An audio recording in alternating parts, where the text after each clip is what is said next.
Oke, jadi gini, sementara kita semua mungkin lagi fokus sama berita-berita dari Timur Tengah, ternyata ada api lain yang lagi membara di semenanjung Korea. Dan ini bukan sekedar provokasi iseng loh. Dalam analisis kali ini, kita akan coba bongkar sebuah manuver geopolitik yang risikonya tinggi banget dan bisa-bisa mengubah peta kekuatan global. Nah, pertanyaan utamanya kan ini, apa serangkaian aksi militer Korea Utara baru-baru ini cuma gertakan biasa dari Kim Jong-un? Atau jangan-jangan ini adalah langkah catur pertama dari sebuah strategi raksasa yang diatur oleh sebuah aliansi baru yang tujuannya buat mengacak-acak tatanan dunia? Pemicunya itu di sini. Serangkaian uji coba rudal balistik dan jelajah dari kapal perang Soi Huyon. Para analis intelijen setuju, ini bukan latihan rutin. Skalanya, waktunya, semuanya itu pesan yang diperhitungkan. Semacam sinyal yang sengaja dikirim, dan alamatnya cuma satu, Washington. Konteksnya ini yang paling penting. Saat ini, sumber daya militer dan intelijen Amerika Serikat itu lagi terkuras habis buat ngurusin krisis di Timur Tengah. Nah, di tengah gangguan strategis inilah, Kim Jong-un melihat sebuah celah. Sebuah kesempatan sempurna untuk membuka front kedua. Dan ini membawa kita ke gambaran yang jauh lebih besar dan sejujurnya lebih mengkhawatirkan. Tindakan Korea Utara ini bukan insiden yang berdiri sendiri. Menurut para analis, ini tuh semacam babak pembuka dari sebuah orkestrasi yang jauh lebih luas dan terkoordinasi. Para analis intelijen punya sebutan khusus untuk kelompok ini, poros pergolakan. Gini, ini bukan aliansi formal kayak NATO gitu ya. Ini lebih kayak kemitraan strategis dari negara-negara yang punya satu tujuan yang sama, menantang dan melemahkan dominasi Barat, khususnya Amerika Serikat. Dan ini dia para pemain utamanya. Ada Rusia dengan kekuatan militernya yang lagi teruji di Eropa. Lalu ada Cina yang anggaran pertahanannya sekarang udah nomor 2 di dunia loh. Lebih dari 230 miliar dolar. Ada Iran, si penguasa di Timur Tengah, dan tentu saja Korea Utara, yang perannya kayak kartu as yang siap dimainkan di Asia Timur. Kalau mereka semua bersatu, kekuatan mereka ini jadi penyeimbang yang sangat serius buat aliansi Barat.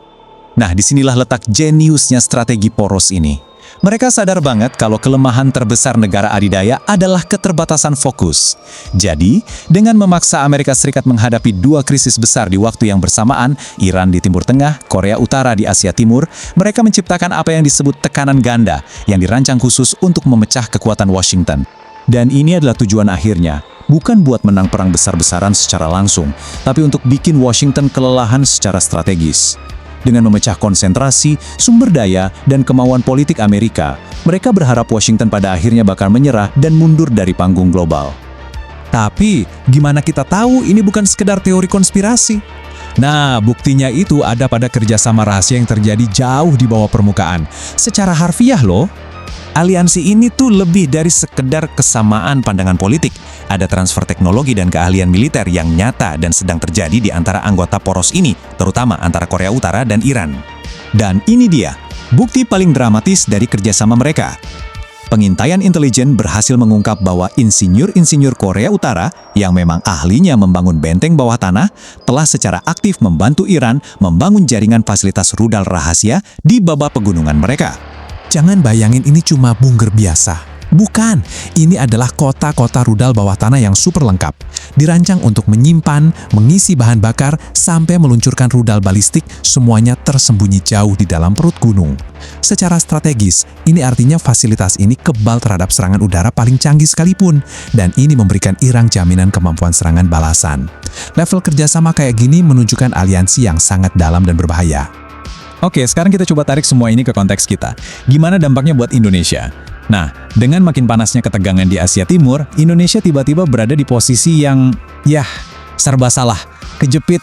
Kan selama puluhan tahun ini, Indonesia selalu berpegang teguh sama kebijakan luar negeri bebas aktif. Artinya nggak memihak blok kekuatan manapun.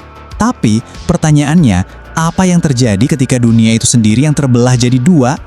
Dunia sekarang seolah-olah terbelah jadi dua kutub yang beda banget. Di satu sisi, ada blok barat dengan sistem keuangan berbasis dolar dan aliansi keamanannya yang sudah mapan.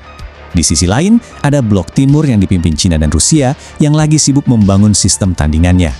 Buat Indonesia, ini bukan cuma pilihan politik. Ketergantungan ekonomi kita pada jalur perdagangan di Laut Cina Selatan itu membuat kita sangat rentan. Eskalasi konflik sekecil apapun di sana bisa langsung memutus rantai pasok global dan memicu krisis ekonomi di dalam negeri. Dan Indonesia, karena lokasinya yang sangat vital, terperangkap persis di garis patahan geopolitik ini. Tekanan untuk memilih sisi akan terus meningkat, dan kemewahan untuk tetap netral itu perlahan-lahan terkikis. Kerentanannya itu ada di 3 titik kritis. Pertama, sistem keuangan kita. Karena sangat terintegrasi dengan sistem global berbasis dolar, setiap guncangan akibat sanksi atau konflik bakal langsung menghantam nilai rupiah dan stabilitas ekonomi kita. Kedua, jalur perdagangan. Konflik di Laut Cina Selatan bakal langsung mengancam arteri ekonomi kita. Dan ketiga, tekanan diplomatik yang pasti akan datang dari kedua belah pihak, memaksa kita membuat pilihan yang sulit. Jadi, kita tutup bahasan ini dengan satu pertanyaan. Seiring dunia yang makin terpolarisasi dan retak menjadi 2 kubu yang saling bersaing, di mana Indonesia akan menambatkan jangkar kebijakan bebas aktifnya? Ini bukan lagi pertanyaan teoretis, tapi sebuah tantangan strategis yang nyata di depan mata kita.